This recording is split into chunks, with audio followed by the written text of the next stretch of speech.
మిడి cover తో మీ మాతృత్వ కలలను సాకారం చేసుకోండి. ఇప్పుడు IOI పై 50%, IVF పై 20,000 తగ్గింపు మరియు పొందండి ఉచిత కన్సల్టేషన్ తో పాటు free ultrasound scanning. Hi hello నమస్తే, వెల్కమ్ టు బాక్స్ ఆఫీస్. ఈ రోజు box office highlight. Keerthy Suresh పెళ్లి టాపిక్ మరోసారి బయటకు వచ్చింది.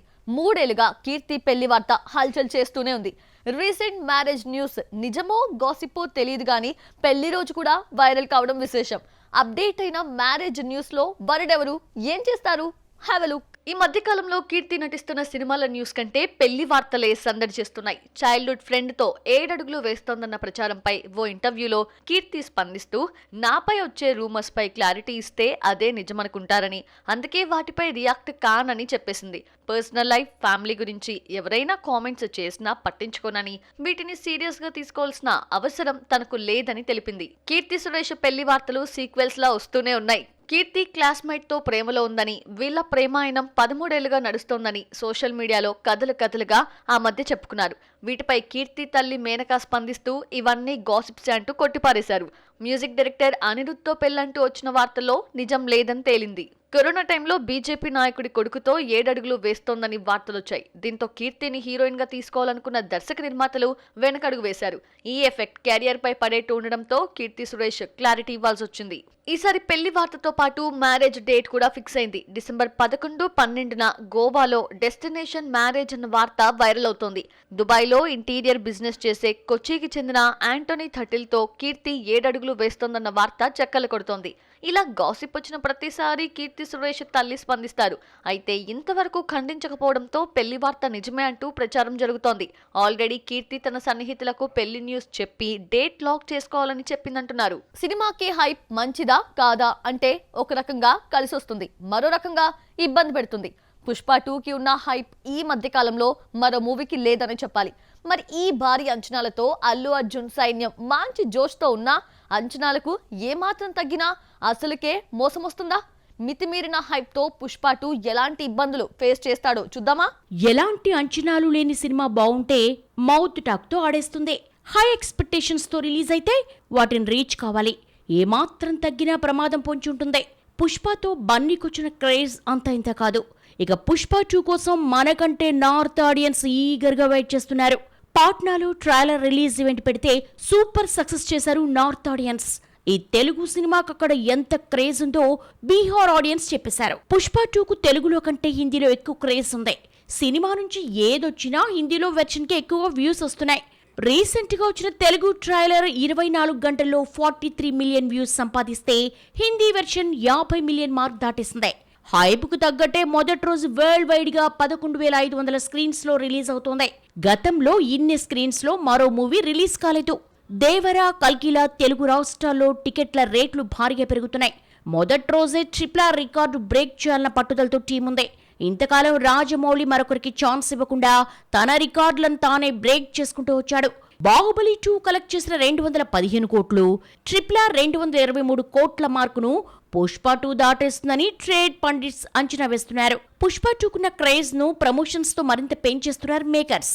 ఇండియాలో ముంబై, చెన్నై, బెంగళూరు వంటి మెయిన్ సిటీస్ లోనే కాకుండా మాస్ ఫాలోయింగ్ ఉన్న చోట్ల ప్రీ రిలీజ్ ఈవెంట్స్ పెడుతున్నారు. రిలీజ్ కు ముందే ఎలాగూ ఐటమ్ సాంగ్ రిలీజ్ చేస్తారు. ఇలా రిలీజ్ వరకు పుష్ప 2 నామస్మరణ తప్ప మరొకటి కనిపించడం లేదు. ఈ హైప్ ఒక రకంగా ప్రమాదకరమే అయినా సంచలనాలు క్రియేట్ చేస్తుందన్న నమ్మకంతో మేకర్స్ ఉన్నారు. సంక్రాంతి బరిలో 3 పెద్ద సినిమాలు వస్తున్నాయి. వీటన్నింటికి థియేటర్స్ సర్దే బాధ్యతను మాత్రం ఒకరికే అప్పచెప్పారు. ఏ సినిమాకు ఎన్ని థియేటర్స్ ఇవ్వాలో ఆయన డిసైడ్ చేయాల్సిందే. దీంతో అందరి ఫోకస్ ఆయన పైనే పడింది. ఇంతకీ థియేటర్స్ కౌంటింగ్ ని తన చేతుల్లోకి తీసుకున్న ఆ నిర్మాత ఎవరో చూసేద్దామా? 2025 సంక్రాంతికి 3 సినిమాలు పక్కాగా వస్తున్నాయి. రామ్ చరణ్ గేమ్ చేంజర్ జనవరి 10న, బాలకృష్ణ డాకు మహారాజ్ 12న, సంక్రాంతికి వస్తున్న 14న రిలీజ్ కు రెడీ అవుతున్నాయి. అన్ని సినిమాలు 2 రోజుల గ్యాప్ లో వస్తున్నా థియేటర్స్ అడ్జస్ట్ చేయడం కష్టమే. ముందుగా వస్తున్న గేమ్ చేంజర్ ఎక్కువ థియేటర్స్ లో రిలీజ్ అయ్యే ఛాన్స్ ఉన్నా డాకు మహారాజ్ సంక్రాంతికి వస్తున్నాంకు కావాల్సినన్ని థియేటర్స్ దొరకడం అనుమానంగానే ఉంది. 3 సినిమాల్లో 2 చిత్రాలు గేమ్ చేంజర్, సంక్రాంతికి వస్తున్నాంకు దిల్ రాజుయే నిర్మాత. 3వ మూవీ డాకు మహారాజ్ నైజాం రైట్స్ ను దిల్ రాజు తీసుకున్నాడు. సితారా ఎంటర్టైన్మెంట్ లో రూపొందే ప్రతి సినిమాకు దిల్ రాజే డిస్ట్రిబ్యూటర్ గా వ్యవహరించడంతో డాకు మహారాజ్ కూడా ఆయన చేతుల్లోకి వెళ్లిపోయింది. ఈ లెక్కన నైజాం ఏరియాలో సంక్రాంతి సినిమాలన్నిటికీ ఆచితూచి థియేటర్స్ ని సర్దాల్సిన బాధ్యత దిల్ రాజుదే. సినిమాకొచ్చిన టాక్ క్రేజ్ ని బట్టి థియేటర్స్ సంఖ్య మారిపోతూ ఉంటుంది. పెద్ద హీరో ఎక్కువ క్రేజ్ ఉంది కాబట్టి ఎక్కువ థియేటర్స్ అన్న రూల్ వర్తించదు. ప్రాజెక్ట్ కి ఉన్న క్రేజ్ పై థియేటర్స్ లెక్కలు ఆధారపడతాయి. ఏ ఒక్క హీరో ఫ్యాన్స్ ని నొప్పించకుండా అందరికీ నచ్చేలా దిల్ రాజు అడ్జస్ట్మెంట్ ఎలా ఉంటుందో చూడాలి. మరి మాస్ కదాస్ విశ్వక్ సేన్ మరోసారి మాస్ హీరో అవతారం ఎత్తాడు. మెకానిక్ రాకీ అంటూ నవంబర్ 22న థియేటర్స్ లోకి వస్తున్నాడు. సినిమా ట్రైలర్ ని రిలీజ్ చేశారు. విశ్వక్ సేన్ యాక్షన్ హీరోలా ఎలా ఉన్నాడో చూద్దామా? యంగ్ హీరోస్ చాలా వరకు లవ్ స్టోరీస్ తో ఎంట్రీ ఇస్తే విశ్వక్ సేన్ తన కెరియర్ మొదట్లోనే మాస్ హీరోగా పరిచయం అయ్యారు. స్వీయ దర్శకత్వంలో నటించిన ఫలక్నుమా దాస్ లో పక్కా మాస్ హీరోలా కనిపించాడు. ఆ తర్వాత దాస్ కా దమ్ కి last movie gangs of Godavari కూడా ఈ తరహా సినిమాలే. విశ్వక్ సేన్ మరోసారి మాస్ హీరోగా లక్ పరీక్షించుకుంటున్నాడు. కొత్త సినిమా మెకానిక్ రాకీ టీజర్ ని ఆ మధ్య థియేటర్లోని ఆడియన్స్ మధ్యలో రిలీజ్ చేశారు. విశ్వక్ మాటల్లో కాన్ఫిడెన్స్ కనిపించింది, కానీ ప్రీ రిలీజ్ ఈవెంట్ లో మాత్రం అగ్రెసివ్నెస్ మాత్రమే కనిపించింది. లాస్ట్ ఈవెంట్ లో మాట్లాడుతూ 21న పెయిడ్ ప్రీమియర్స్ వేస్తామని, చూసినోళ్ళు బాలేదంటే 22న సినిమా చూడొద్దన్నాడు. విశ్వక్ మాటలు వింటుంటే హిట్ కొడతామన్న ఫుల్ కాన్ఫిడెన్స్ తో ఉన్నాడు అనిపిస్తోంది. అయితే లేటెస్ట్ ఈవెంట్ లో రివ్యూ రైటర్స్ పై పడ్డాడు విశ్వక్. సినిమా గురించి ఏది రాసుకున్నా పట్టించుకోనని, పర్సనల్ గా అటాక్ చేస్తే మాత్రం వీపు పగిలిపోతుందన్నాడు. అలాగే మంచి సినిమాలు తీయడానికి రివ్యూ రైటర్సే మోటివేషన్ అన్నాడు. సినిమా బాగోకపోతే చొక్కా విప్పేసి చెక్ పోస్ట్ లో తిరగనని, ఫిల్మ్ నగర్ ఖాళీ చేసి వెళ్లనని చెప్పాడు విశ్వక్. ఇప్పటికే చాలా సార్లు వాయిదా పడిన మెకానిక్ రాకీ ఎట్టకేలకి నవంబర్ 22న రిలీజ్ అవుతోంది. జేక్స్ బేజో మ్యూజిక్ ఇచ్చాడు. ధమ్కీ తర్వాత విశ్వక్ కి సరైన హిట్ పడలేదు. గామి డిఫరెంట్ మూవీగా పేరు తెచ్చుకుంది. ఎన్నో ఆశలు పెట్టుకున్న గ్యాంగ్స్ ఆఫ్ గోదావరి కమర్షియల్ గా వర్కౌట్ కాలేదు. మరి మెకానిక్ రాకీ ఎలాంటి రిజల్ట్ ఇస్తుందో చూడాలి. సినిమా ప్రమోషన్ కి ఏది అనర్హం కాదు అన్నట్టు సాగుతోంది. తండ్రి సినిమా ప్రమోషన్ కి పిల్లలు కూడా కష్టపడుతున్నారు. వారసులే ప్రోగ్రామ్ కి హైలైట్ గా మారారు. ఇంతకీ ఆ వారసులు ఎవరు? ఆ ప్రోగ్రామ్ ఏంటి? హీరో ఎవరు? చూద్దామా? అన్స్టాపబుల్ సీజన్ 4 కు అల్లు అర్జున్ రెండోసారి వచ్చాడు. రెండోసారి అడగడానికి ఇంట్రెస్టింగ్ క్వశ్చన్స్ ఏముంటాయా అనుకుంటే ఫస్ట్ ఎపిసోడ్ సందడిగా నడిచింది. బన్నీ తల్లి నిర్మల రావడం విశేషమైతే సెకండ్ ఎపిసోడ్ లో బన్నీ కొడుకు, కూతురు అయాన్, అర్హా గోలగోల చేశారు. 22న ఆహాలో ముందుకొచ్చే రెండో ఎపిసోడ్ ప్రోమోను రీసెంట్ గా రిలీజ్ చేశారు. బన్నీ కూతురు అర్హా చెప్పిన తెలుగు పద్యంతో బాలకృష్ణ ఫిదా అయిపోయాడు. అసలే తెలుగును, తెలుగుదనాన్ని ఇష్టపడే బాలకృష్ణను అర్హా తన స్వచ్ఛమైన తెలుగులో ఇంప్రెస్ చేసేసింది. పుష్ప 2కు దేవిశ్రీ ఇచ్చిన బ్యాక్గ్రౌండ్ నచ్చకపోవడంతో తమన్, అజనీష్, శ్యామ్తో రికార్డింగ్ చేస్తున్నారు. దేవిశ్రీ, అల్లు అర్జున్ మధ్య సంబంధాలు దెబ్బతిన్నాయన్న వార్తలకి అన్స్టాపబుల్ లో ఫుల్ స్టాప్ పెట్టారు.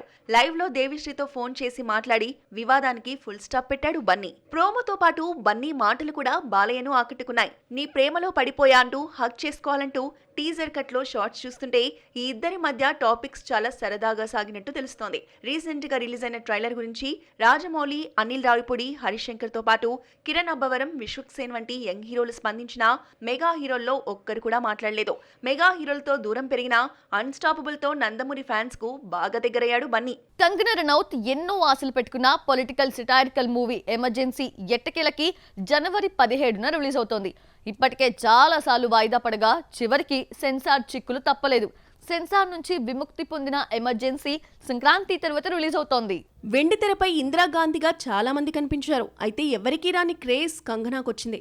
కంగనా అచ్చుగుద్దినట్టు ఇందిరాగాంధీలా కనిపించడం, హావభావాలు పలికించిన తీరు షాక్ ఇచ్చింది. ఈ మధ్యకాలంలో వరుస ఫ్లాప్లతో ఉన్న కంగనా లుక్తో సినిమాకు హైప్ తీసుకొచ్చింది. జయప్రకాష్ నారాయణ్ పాత్రలో అనుపమ్ ఖేర్, మాజీ ప్రధాని అటల్ బిహారీ వాజ్పేయి రోల్లో శ్రేయస్ తలపడే కనిపించనున్నారు. లేడీ ఓరియంటెడ్ మూవీస్ కు కేర్ ఆఫ్ అడ్రస్ గా నిలిచిన కంగనా రనౌత్ కు సక్సెస్ దక్కడం లేదు. క్వీన్, తను వెయిట్స్ మను వంటి వరుస 100 కోట్ల సినిమాలతో సత్తా చాటిన కంగనా సక్సెస్ చూసి 8 ఏళ్లైంది. 2015లో వచ్చిన తను వెయిట్స్ మను, రిటర్న్స్ తర్వాత వచ్చిన సినిమాలన్నీ కూడా ఫ్లాప్లే. డాకట్, తేజస్ అయితే 5 కోట్లు కూడా తీసుకురాకపోవడంతో విమర్శల పాలైన కంగనాకి ఎమర్జెన్సీ హిట్ చాలా అవసరం. ఫస్ట్ లుక్ రిలీజ్ నుంచి ఎన్నో విమర్శలు ఎదుర్కొన్న ఎమర్జెన్సీ సెన్సార్ నుంచి బయటపడ్డానికి 6 నెలలు పట్టింది. ఇందులో తమను తక్కువ చేసి చూపించారని ఒక వర్గం న్యాయస్థానాన్ని ఆశ్రయించింది. విచారణ అనంతరం వాదనలను పరిగణనలోకి తీసుకోవాలని సెన్సార్ బోర్డుకి సూచించింది. సెన్సార్ సూచనలను నిర్మాత అంగీకరించడంతో రిలీజ్కున్న అడ్డంకులు తొలగిపోయాయి. కంగనా మెగాఫోన్ పట్టి ఈ సినిమాను నిర్మించింది. నిర్మాణ సమయంలో ఆర్థిక ఇబ్బందులు ఎదుర్కొన్న కంగనా ఆస్తులు కూడా అమ్ముకుంది. సో చూసారు కదా, ఇది వాళ్ళ box office. Next box office లో మళ్ళీ కలుద్దాం. Till then bye.